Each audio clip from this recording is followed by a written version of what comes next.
Hello students, today we will do evaporation. Evaporation क्या होता है? What is evaporation? ये पहले भी बताया था.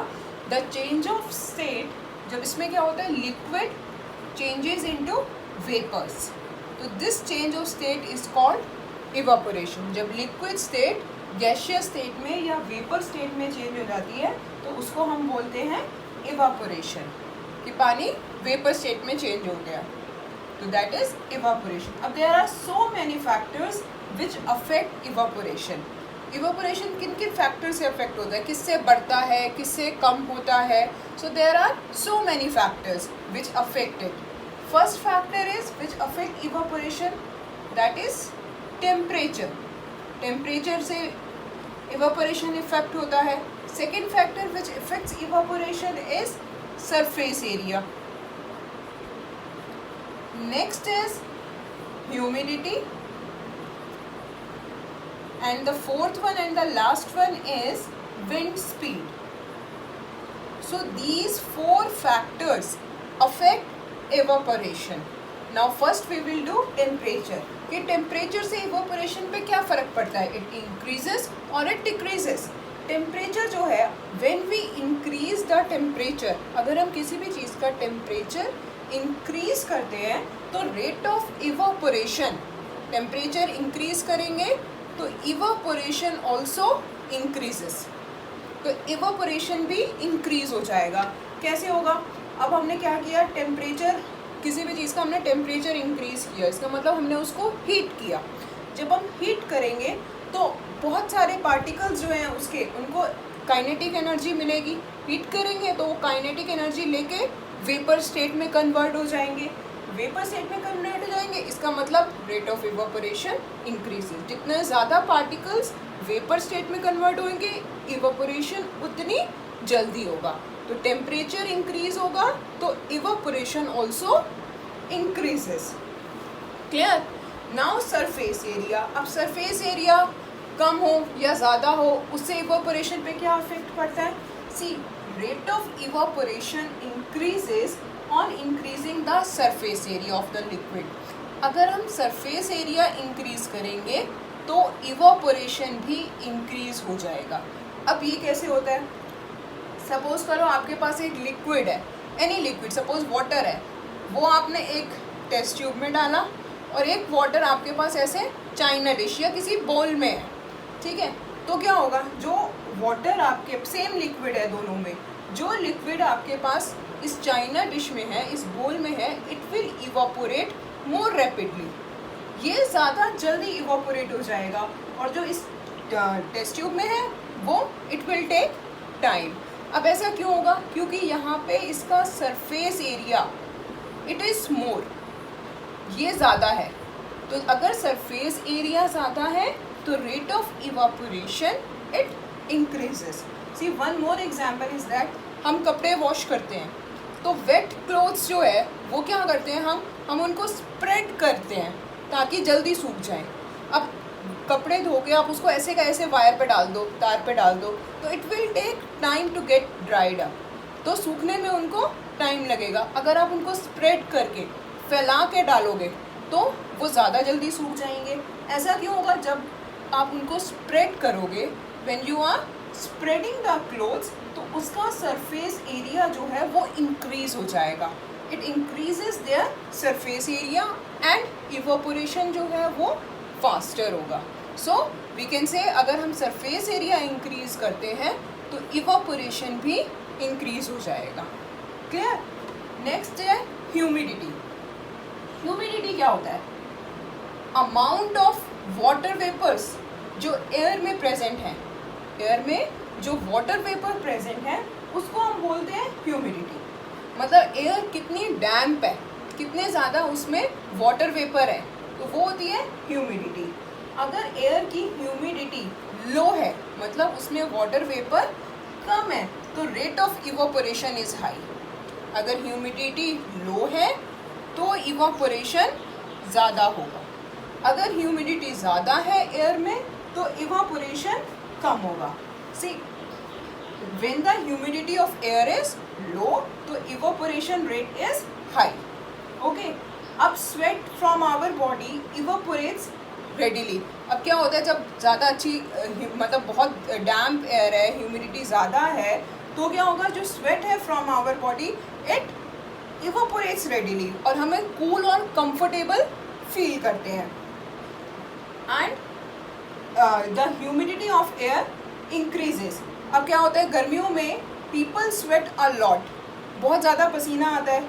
Sweat from our bodies does not evaporate readily due to the high humidity of air. अगर ह्यूमिडिटी हाई है एयर में तो जो पसीना है वो जल्दी इवापोरेट नहीं होता. तो हम क्या करते हैं, हमें गर्मी लगती है, we feel hot and uncomfortable. Okay, next is wind speed. अब विंड स्पीड क्या होती है? Wind speed, the rate of evaporation of a liquid increases if wind speed increases. अगर विंड स्पीड ज़्यादा होगी तो इवापोरेशन भी इंक्रीज होगा. जितनी जल्दी हवा चल, कई बार बोलते हैं कि बहुत अच्छी हवा चल रही है तो कपड़े हमने बाहर सूखने के लिए डाले हैं तो they will dried up quickly, जल्दी सूख जाते हैं. Okay, because evaporation is faster due to the high speed of the wind. So these 4 factors affect evaporation: temperature, surface area, humidity and wind speed. Now one more thing, evaporation जो होता है it causes cooling also. Evaporation से cooling भी होती है, मतलब हम we feel cool. Evaporation जितनी जल्दी होगा, जितना ज़्यादा होगा, वी फील कूल. अब ये कैसे होता है? सी, आपने कभी देखा है अपने हैंड पे रिमूवर डालो या पेट्रोल डालो तो जो बैक ऑफ योर हैंड है it will feel cool, it will feel cold. How? अब उसमें क्या होगा, जब हम पेट्रोल या कोई भी स्पिरिट अपने हैंड पे थोड़ी सी डाल रहे हैं तो इट इवापोरेट्स रैपिडली. ये बहुत जल्दी इवापोरेट हो जाती है. जब ये इवापोरेट होएगी मतलब लिक्विड स्टेट से वेपर स्टेट में चेंज होगी तो इसको हीट एनर्जी चाहिए. ये हीट एनर्जी कहाँ से ले रहा है? हमारे हैंड से ले रहा है. तो हमारे हैंड से हीट एनर्जी चली गई. जब सारी की सारी हीट चली गई तो वी फील कूल. तो इवापोरेशन कॉजेस कूलिंग. आपने देखा भी होगा कि समर डेज में नॉर्मली घरों में हम मटका यूज़ करते हैं पानी के लिए. अब मटके में पानी ठंडा होता है. वो कैसे होता है मटके में पानी ठंडा? सी, वाटर जो है नॉर्मली अर्थन पॉट में, अर्थन पॉट मीन्स मटका, हम उसमें पानी रखते हैं टू कीप इट कोल्ड, उसको ठंडा रखने के लिए. अब उसमें क्या होता है, आपने कभी भी ध्यान से देखा होगा तो अर्थन पॉट में, मटके में स्मॉल स्मॉल से होल्स होते हैं. दे वर एक्सट्रीमली स्मॉल. उसके बाहर की तरफ स्मॉल स्मॉल होल्स होते हैं. अब कुछ वाटर कंटिन्यूसली उसमें से सीप करता रहता है बाहर, मतलब मटके में से, ये मटका है तो अंदर से जो पानी है वो कंटिन्यूसली इन होल्स में से बाहर आता रहता है. ठीक है, अब ये पानी जब बाहर आ रहा है तो दिस वाटर इवापोरेट्स कंटिन्यूसली. और जब बाहर आ रहा है पानी और वो इवापोरेट हो रहा है. जब इवापोरेट हो रहा है तो इसका मतलब इवापोरेट कैसे हो रहा है? उसको हीट एनर्जी ले रहा है वो इवापोरेशन के लिए. तो वो सारी की सारी हीट एनर्जी उस अर्थन पॉट में से और उसके अंदर जो वाटर है उसमें से वो हीट एनर्जी ले लेता है इवापोरेट होने के लिए.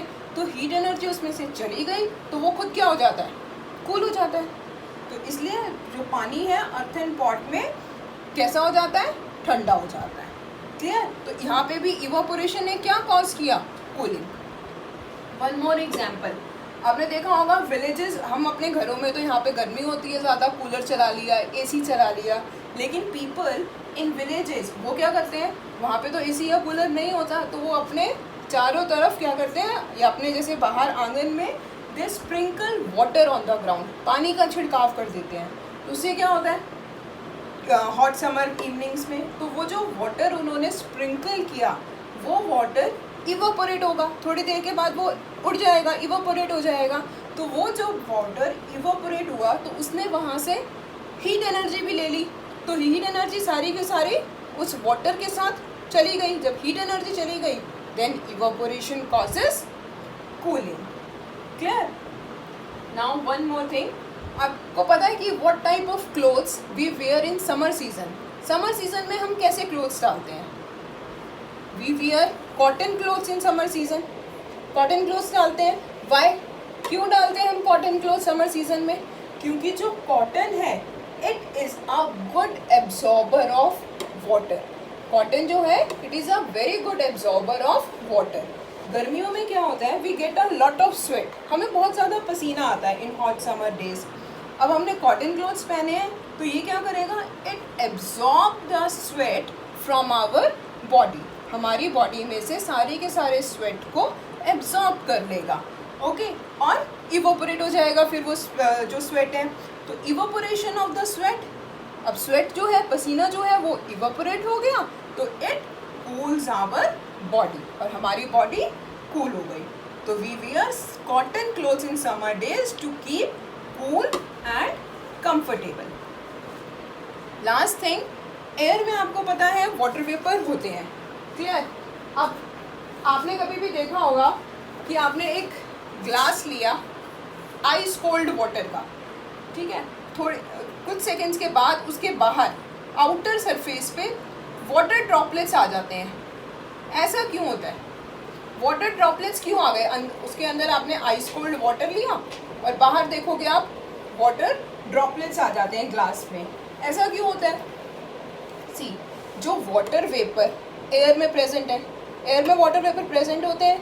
जब वो इस ग्लास के साथ कांटेक्ट में आए, जो कि ग्लास में ठंडा पानी था, तो वाटर वेपर जो एयर में प्रेजेंट है वो क्या होंगे, जब इस ग्लास के साथ कांटेक्ट में आएंगे तो वो अपनी एनर्जी लूज करेंगे और लिक्विड स्टेट में कन्वर्ट हो जाएंगे. क्योंकि ये ग्लास ठंडा था, वाटर वेपर जब कूल होंगे, कंडेंस होंगे तो लिक्विड स्टेट में कन्वर्ट होते हैं.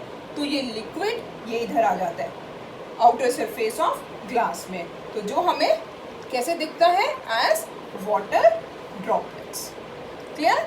तो we see water droplets on the outer surface of a glass which contains ice cold water. Okay, so these things, hope all this is clear to you. Thank you.